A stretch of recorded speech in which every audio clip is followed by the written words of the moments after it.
the amendment, you're good to go. It's hitting the...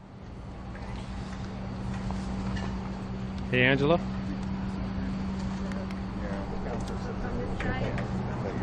That's what I'm asking Angela about. You could see it, yeah.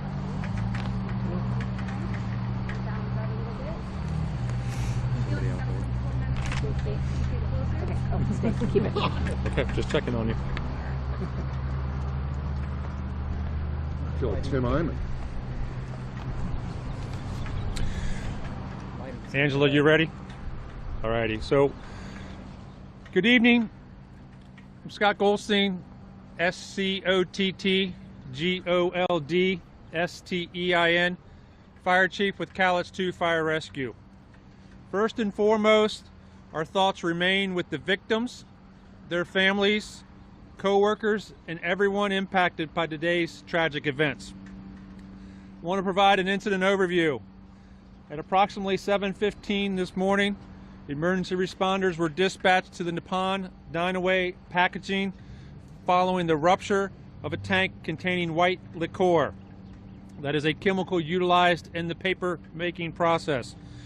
Due to the scale of the incident, agencies throughout the region responded immediately and continued coordinated operations on site. This is a large, unified response involving the Longview Fire Department, Cowlitz 2 Fire Rescue, law enforcement, hazardous materials, medics, ambulance personnel, state agencies, federal facility personnel, and many additional partners, many of which are behind me here, along with our political team. Incidents of this magnitude require extensive coordination, and that coordination remains ongoing. We stated this earlier this morning, and I want to reiterate it here now.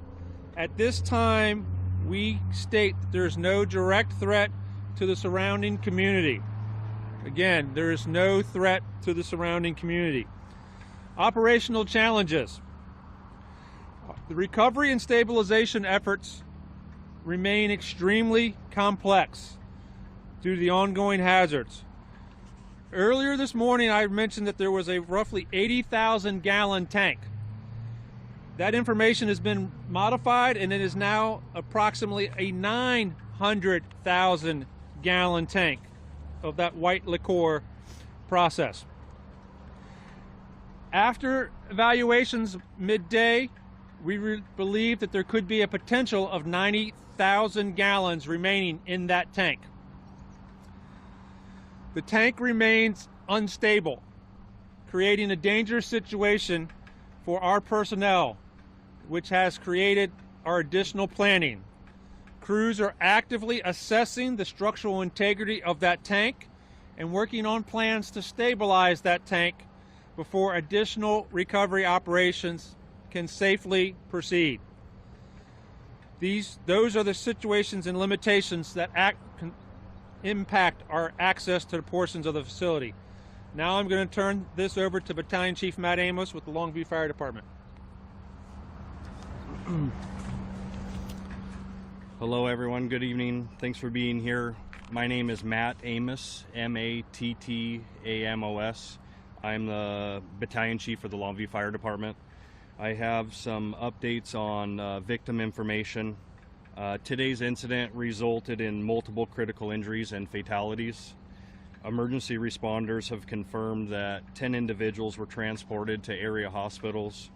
8 were employee injuries, 1 was a firefighter injury, and we have 1 fatality. Officials can also confirm that there's currently 9 employees who remain unaccounted for. The recovery operations, they remain focused on safely accessing all affected areas of the facility, recovering victims, and supporting impacted families while ensuring responder safety. Due to the instability of the site, some areas remain inaccessible at this time.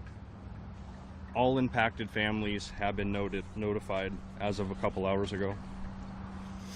Responder safety, 1 firefighter sustained injuries during the response operations and has since been treated and released. Safety remains a top priority for everyone operating at this scene. The current operations, numerous local, regional, and state agencies continue coordinating response and recovery efforts alongside facility personnel. Due to ongoing safety concerns, recovery efforts will resume tomorrow once conditions allow crews to safely continue operations. In closing, this has been an incredibly difficult day for our community and for everyone involved. We appreciate the professionalism and dedication of the responders working this incident under very challenging conditions. We also appreciate the patience and support of the community as operations continue. We ask that the public continue to stay clear of the area, including the surrounding dikes and ditches from Prudential Boulevard to Washington Way. We will have updates tomorrow by 10 a.m., March 27th. At this time, I'd like to transition to Washington State Governor Bob Ferguson. Thank you very much, and thank you all for being here. It's difficult always to find the words at a time like this, and as you've heard already from previous speakers, our thoughts and our prayers are with everybody impacted by this tragedy. So on behalf of the people of the state of Washington, I want all those individuals to know that we stand with you. We'll be here to do everything we can to help with the situation, and we'll be here as long as it takes.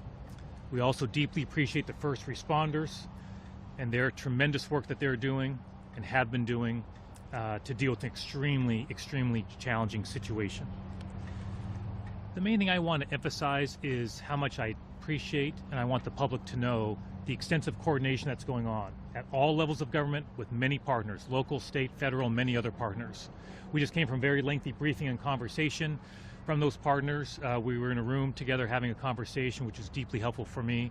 And I want to share a few things that we're doing at the state level to assist with that cooperation. But again, I want the public to know everybody's working very hard together in full cooperation, which will help us get through this challenging time. So the state has mobilized to help. Our emergency management division has been in constant contact with local responders and offering support. We've mobilized the Washington National Guard Civil Support Team, which is now on site. They will assist, for example, the Department of Ecology with air monitoring. I've also directed the National Guard Homeland Response Force to be on site. This team can assist with search and recovery in a contaminated environment, as well as mass decontamination. The Department of Ecology and Labor and Industries are also on site. Department of Ecology is monitoring water quality, and L&I is ready to begin investigating after the first responders finish their very, very important work. The Department of Health is assisting with emergency medical logistics. I have leadership from all those divisions who are here today, joined us in these conversations to make sure we're doing everything we can as a state to support the important work that's going on here and being here for folks as they go through this extremely challenging situation. We will, of course, continue to monitor the situation and offer resources and support. I deeply appreciate all the cooperation. The state stands ready to continue that level of support. One of those key partners is, of course, our federal government. I deeply appreciate Senator Patty Murray being here, and along with the Congresswoman, and making sure the federal government is a partner as they've been all along. And so I want to turn over now to our U.S. Senator Patty Murray. Governor, thank you very much. And first of all, I just want to express my thoughts, my prayers to all the victims, the survivors, the neighbors, the friends of everyone who's been impacted today. This is an amazing community of hardworking people, and a tragedy like this affects absolutely everybody. And I want you to know I am thinking of all of you and am here for you in any way that you need. Secondly, my gratitude to all of the first responders who have been on the scene since early this morning in a very dangerous situation, who are giving up their personal lives and commitment to make sure this community is safe. And thank you to each and every one of you who are doing that as well today. I want you all to know I'm in very close touch with the community leaders and the state leaders to make sure we are bringing forward any federal responders that we can to help in any way we can, including today EPA and Coast Guard that are here now, and more that stand ready to be helpful in any way that we can. I know there's a lot of questions about how all of this happened, And I want to assure you that we will all continue to pressure to get answers to those questions. This community deserves that. So again, on behalf of everyone here, I want to thank this community for being who you always have been, caretakers of each other. That's what this is going to require for many days to come, and we are your partners and at your side. With that, let me introduce to you your representative, Congresswoman Marie Gluesenkamp-Perez, who's been here, knows many of the people who have been impacted. Thank you for being my partner. Thank you, Senator. Our first responders and our emergency room workers, our nurses, and many people here have seen truly unthinkable horrors today. And so as we pursue the dual imperative of getting answers, I'm profoundly encouraged by how many people are checking in on each other. These are a tough people. These are a strong people. And underneath that requires the strength to ask how you're doing. Check in. Bring a casserole by. The neighborliness is what is going to bear out the strength to get the answers that we need here and to rebuild and protect our lives and our land and our community. It is unthinkable tragedy here today. And I think at the heart of all that we know and all we don't know is the knowledge of the goodness of people here. And that would lean on that. That's where accountability, that's where answers come from, that's where the strength to rebuild. And I'm encouraged by the people I've seen here today, the electeds, our first responders, our folks from the INE. I'm profoundly encouraged, and it's going to take all of us to rebuild and get these answers.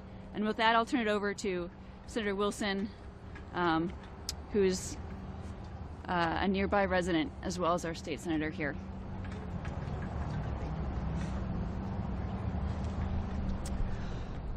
What occurred here today is going to show a test of our community. We're family. In fact, I have family that works here on this site. But because of my knowledge of the local community, I am confident that the team here, the operators on the site, are going to put together the necessary means for the recovery and the remediation aspect of this tragedy. And for those that live here in this community, we know each other, and it is time to reflect on that. But to also be patient if you can. The process is going to take some time. The answers will be directed. But again, I think we're going to get through this. Meantime, prayers, kind words, and let's get this figured out together. And with that, I'd like to introduce Representative Joel McIntyre. Thank you. What happened today is a tragedy. Longview is a strong and resilient community, and it will recover. I would be remiss if I didn't acknowledge, though, that there are families today that have lost everything, and they never will be able to get back to normal. They will never recover. Such tragedies like this put things in perspective, that it could have happened to any of us or any of our families at any time. And I'm just going to hold my family a little tighter tonight in gratitude, because nobody thought that this morning their loved one wouldn't come back. In these times of this kind of uncertainty and tragedy, we sometimes need to zoom out and look at the bigger picture. A message was sent out from a local religious leader that I think puts it into better words than I can, and I'd like to close by reading his remarks. He said to his members of his church and the community in general, "It is with deep sorrow that we acknowledge the tragic chemical spill that occurred today at the Dynawave packaging facility in Longview. Our hearts are heavy as we consider the impact this incident has had on families, employees, emergency responders, and all those affected throughout our community. On behalf of our church, We extend our sincere condolences, love, and prayers to the individuals and families who are suffering during this difficult time. We especially pray for those who lost loved ones, those who were injured, those anxiously awaiting news about their loved ones, and all who are carrying the emotional weight of this tragedy.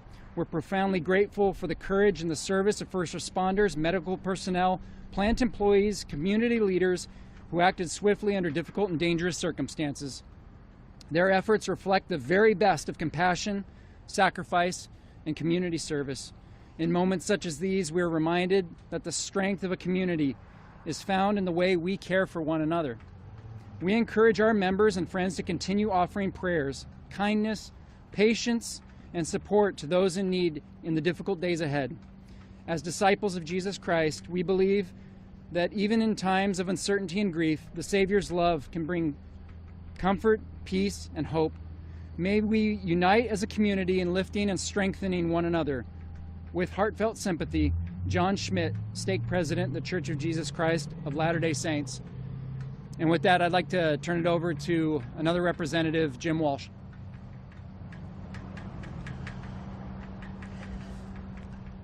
What a terrible day.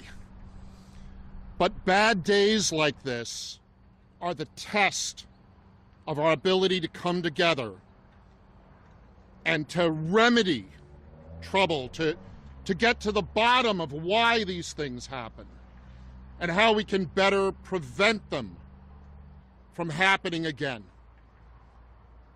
This is a place where real people make real things.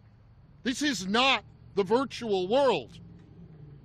And real things and real industry always carries risk. But it's our job to make sure that risk like this is well managed and to the extent it can be controlled. And I am so impressed with how people at all levels of government, from all sides of the spectrum, have come together to solve these problems today and for the next few days so that we can go forward more safely, more constructively, and more productively. What I ask the people out in the community is be careful about letting gossip run here. We're in the early days of figuring out exactly what happened and how, and figuring out exactly what we can do to prevent this from happening again. So let the process work. Let the responders work. And in time, we will know more precisely what happened and why. But for now, I think all of us are with those families that are waiting to get the answer. And I feel you, I see you, I know what you're feeling. And no one can feel it for you. We can't make it go away, but Godspeed. And know we care for you. I'm so impressed that the pulp and paper workers immediately have put together a facility for the family members to have a place to go and talk to each other if no one else. This is a community, and it is coming together, and at times like this, through sorrow, we see what is best in people, and I'm encouraged by that. And now to close up our comments, the mayor of Longview, Eric Halverson. Good afternoon. Thank you for being here. We're speaking to you today under incredibly grave circumstances. As our emergency teams continue their tireless work here, our community has entered a time of profound tragedy and deep mourning. On behalf of the entire city of Longview, our hearts are heavy. Our deepest prayers go out to the families, the loved ones, the co-workers who are experiencing unimaginable grief and pain today. To those families, we are with you. Know that your city stands with you. You're not alone. We will support you through the darkest days and weeks ahead. I want to extend my most profound gratitude to the first responders, the medical personnel, chaplains who have been on the ground since the first alarm sounded this morning. They're working tirelessly in highly complex and dangerous conditions, not only to stabilize the site, but to provide immediate care and spiritual comfort to the workers and families who are hurting.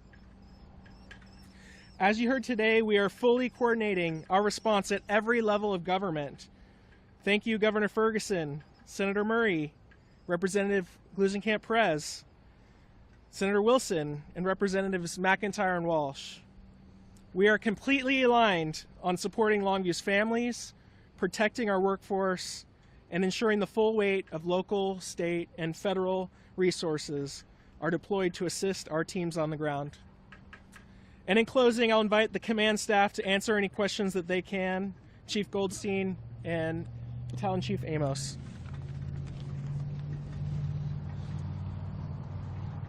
Thank you, Mayor Halverson. As the mayor said, we're here to attempt to answer your questions. Understand, as earlier when we talked to you, we will be able to answer some. We will not be able to get into other questions. I'm going to work just from my right around to my left and identify you all and work that way, okay? Go ahead.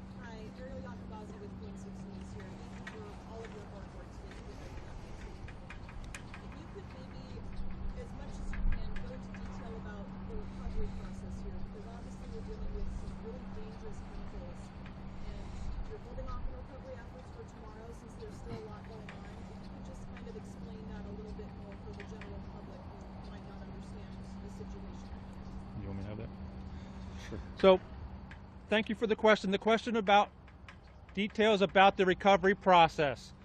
One of the things that I want the media community to understand and the members of our community to understand is one of the pictures that was put out earlier by Longview City about the tank.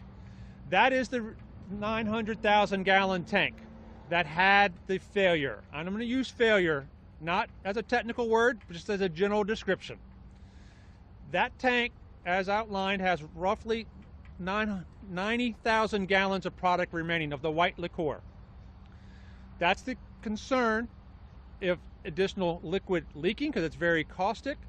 Additionally, the tank itself collapsing while men and women are in the areas retrieving the co-workers and the members from Nippon. How that gets stabilized is what our primary goal is. Stabilizing the tank, 1, removing the liquid from inside the tank, 2, then accessing the victims that we are able to locate and recover. Our secondary goal is to return all of the workers to their families to have a closure for this incident. The chemicals themselves are ones that the team is very distinctly aware of. We know what the concerns are. We have even hypothesized the concerns of tank A and tank B mixing and having a different issue. And that, as the governor outlined, is part of that lengthy conversation we had inside a little bit ago. We don't know until we know, hopefully tomorrow, how we can stabilize the tank. Do we remove the product first? Do we stabilize the tank first? Or the vice versa? That will be our step forward. Responder and plant safety is the number 1. Then the community is a natural relay to that. So we can't give you details. Thank you. I'm going to go to the front to the back.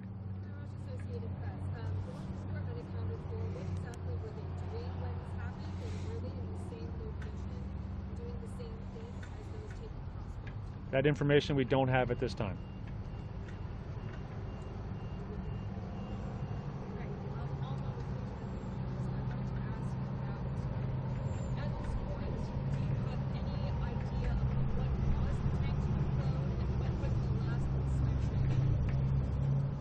All right, so repeating the question is about what caused the tank to fail and when was the last inspection. Do not have that information at this time.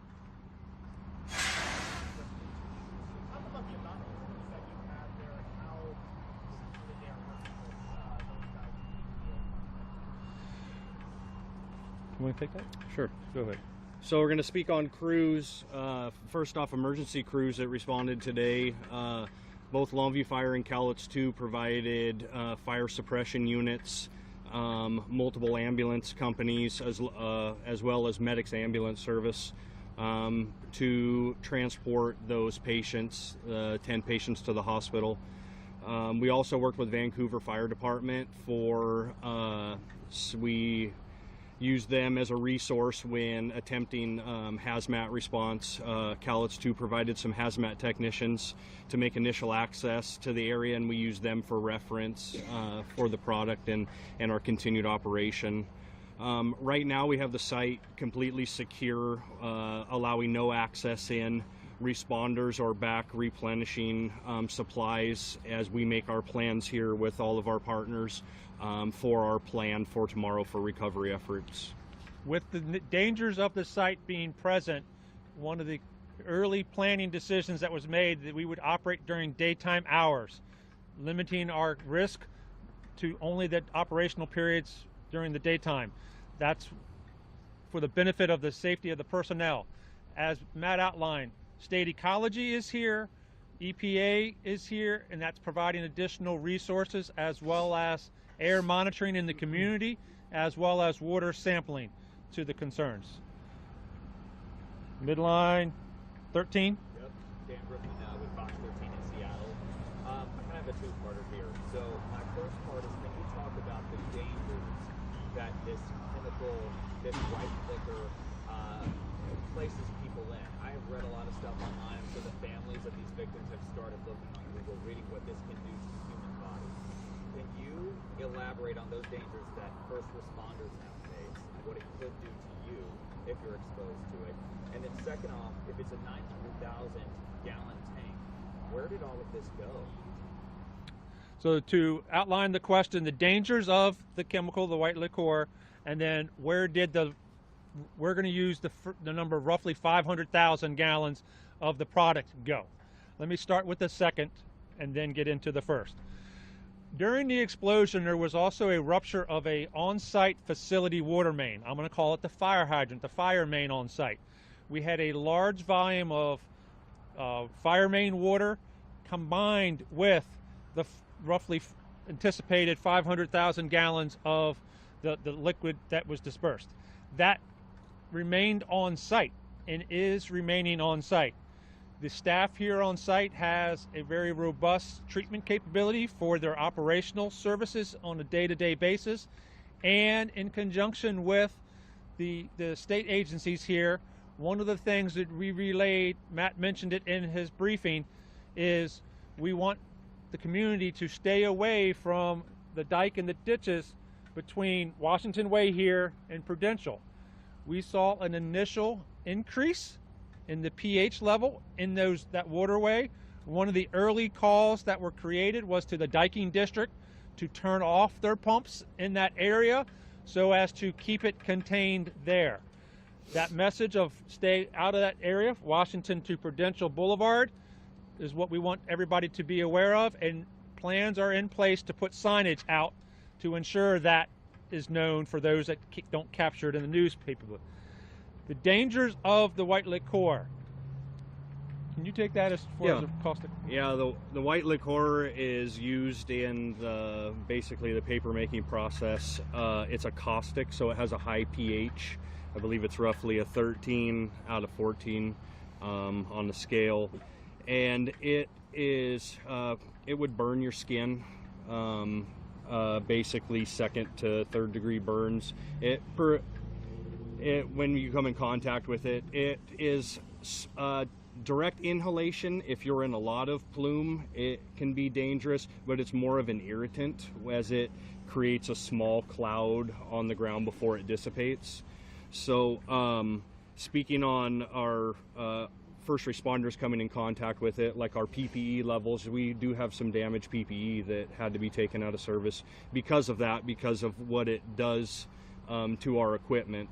But because we did have some of that happen during the initial rescue operations where we were taking viable victims from the scene, and so we did have some exposure to chemicals on our PPE. Thank you. Stephen, someone who's not from the area, doesn't live in the area, you can talk about what this packaging company brings to this community and the impact that it's felt throughout the community, throughout the day. Well, the question was the impact of Nippon Dynaway to the community and the impact in the days forthcoming. I'm going to be pretty broad in my component here. This campus, the one you see here, is a combination of roughly 6 to 7 different companies right within this gate area and beyond. Part of the infrastructure that was impacted by this tank failure will be shut down and has been shut down throughout this day process so that the site can be safe for our operations, which will have a limited production on a couple of the other businesses here on site. That information is one I don't want to get into the details, but it is part of the complex, intertwined nature of the site. You heard our representatives and our state officials talk about how critical this industrial area is to this community. It has been this way for 100 years now and remains that way. Many folks have many generations of family that have worked at these sites and a very broad support off-site for agencies and businesses that support the work on site. This is an impact feeling wide and deep throughout the community. Jack Villieu, Cairo 7. Earlier in the day this was described as a chemical explosion. Since heard the word rupture and now, failure. Okay. When this stuff came out, are we talking it just spills out? Was it under pressure? How exactly did this play out after that tank ruptured? I understand, still not sure how exactly it ruptured, but what happened after that? Right, so I want to outline what we said earlier. The original call was for an implosion or an explosion of a tank with 3 burned and 1 missing. That was the original 911 call of many that was received by the 911 center. We're not stating that it was an explosion, implosion. We don't know if something precipitated that, and then that was secondary to whatever the first thing was. That's why when we stayed here today, we said failure. As the representatives outlined, the Chemical Safety Board is a great group of folks that when they come here, they will figure that out. They will figure out what happened in that sequence of happening and then be able to identify for this site and all sites like it how to ensure something like that can be prevented. Okay, so we're not sure how. Our focus is on the rescues as well as the recovery, and that will be a step that will be occurring in the days to come. Okay, last one. Well, of the 9 unaccounted for, you described as rescue. Can you talk about what you're relaying to the families, and are we looking at a potential 2 or 3 sorts of search rescue operations? I missed the middle part. A potential what? Any potential for rescue operations? As we identified, there's 9 unaccounted for. There were 9 facility staff transported, 1 firefighter transported. The situation here is one that through the AWPPW staff as well as the law enforcement and medical examiner staff, we've provided very detailed information to the families at hand. They were the first to know about the tank's instability and the changes in our in our strategies on site. They are a very strong priority. At the moment, we do not believe, we are not aware of any rescues that are yet to be made that are being hampered by the situation at hand. We had folks in firefighting gear make entry, and then we had folks in hazmat suits make entry and did checks into areas that were dangerous, extremely dangerous. So as I say, there's no belief of rescues that still need to be made. We also use drones to access those areas secondary after our responders had been in them in that recovery, the initial rescue operations. So thank you very much. As we outlined, we'll have an update provided by 10 a.m. tomorrow, and I appreciate your being here as well as the help throughout the communities. Thank you very much. Operations are continuing. The stabilization process begins tomorrow morning. Stabilizing the tank and then removing and searching for the unaccounted for. Yes. No, ma'am. No, ma'am. Sure. Things aren't true. No problem. Nobody's contacted us.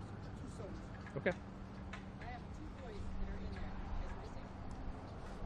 Nobody has officially contacted me at all. Okay.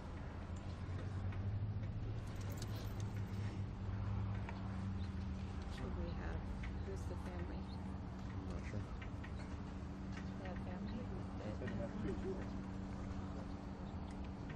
You got so you can meet with those family members. Yeah, That's great. we'll And get thanks for people doing this, to take care of everybody. it. Really Yeah. appreciate it. Thanks for everything you're doing. Appreciate it.